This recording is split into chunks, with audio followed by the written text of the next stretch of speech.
ब्रह्मा विष्णु महेश में से सबसे श्रेष्ठ कौन है? जब से सृष्टि का आरंभ हुआ तब से कई बार यह सवाल उठा कि ब्रह्मा विष्णु और महेश में से बड़ा कौन है। हमारे पुराणों में इसके विषय में कई कथा मिलती हैं।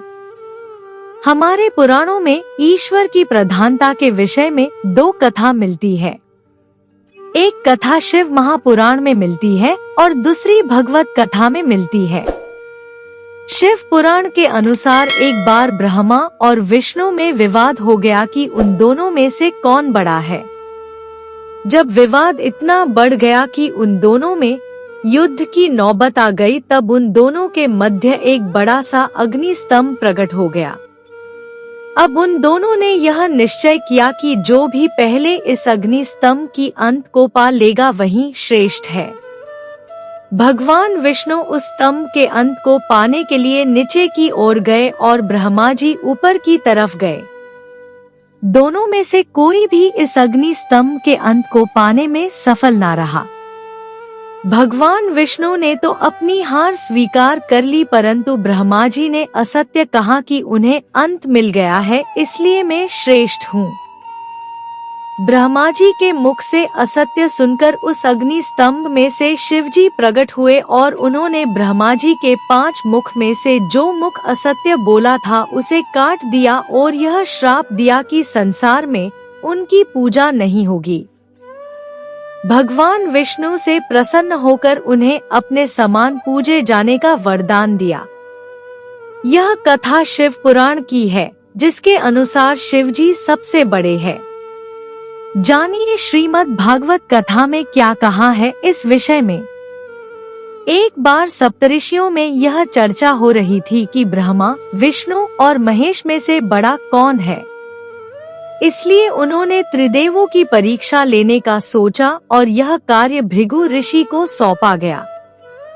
अपने इस उद्देश्य से भृगु ऋषि परम पिता ब्रह्मा के पास गए और उन्होंने उनका अपमान किया।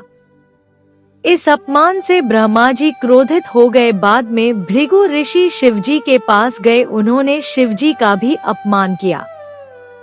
फिर वह भगवान विष्णु के धाम वैकुंठ गए, जहाँ भगवान विष्णु अपनी शेष शैया पर विश्राम कर रहे थे। महर्षि भृगु ने जाकर सीधे भगवान विष्णु के वक्षस्थल पर लात मारी। इनके इस कृत्य से भगवान विष्णु को तनिक भी क्रोध नहीं आया और उन्होंने भृगु के पैर पकड़ लिए और कहा, महर्षि आपके पैर में कोई चोट तो नहीं लगी? मेरा वक्षस्थल बहुत कठोर है और आपके पैर बहुत ही कोमल है। भगवान विष्णु की यह विनम्रता को देखकर महर्षि भृगु ने भगवान विष्णु से क्षमा मांगी और फिर सप्त ऋषियों ने यह स्वीकार कर लिया कि ब्रह्मा विष्णु और महेश में से भगवान विष्णु ही श्रेष्ठ है। मेरी दृष्टि से भगवान जो करते हैं वह लीला है और उनकी लीला के पीछे क्या कारण होता है वह भृगु जैसे महर्षि भी जान नहीं सकते। ब्रह्मा विष्णु और महेश तो सर्वज्ञ है। उन्हें जरूर ज्ञात हो गया होगा कि भृगु उनकी परीक्षा ले रहे हैं। ऐसा ना होता तो वह भृगु ऋषि को दंड जरूर देते।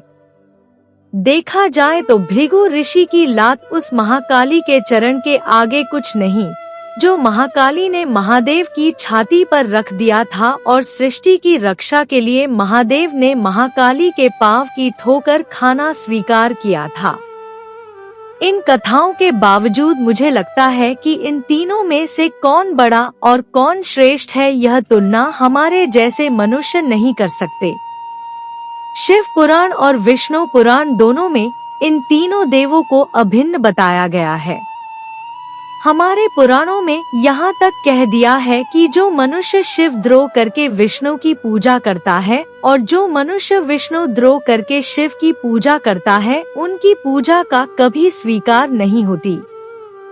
गीता में श्री कृष्ण ने कहा है कि रुद्रों में मैं शंकर हूँ। इसका मतलब यह भी होता है कि जो रुद्र है वह कृष्ण है और जो कृष्ण है वही रुद्र है। गीता में श्री कृष्ण ने कहा है कि जो भक्त मुझे जिस तरह भजता है मैं उसे वैसे ही रूप में प्राप्त होता हूँ। इसका मतलब यह होता है कि ब्रह्मा, विष्णु और महेश वास्तव में एक ही परम तत्व है।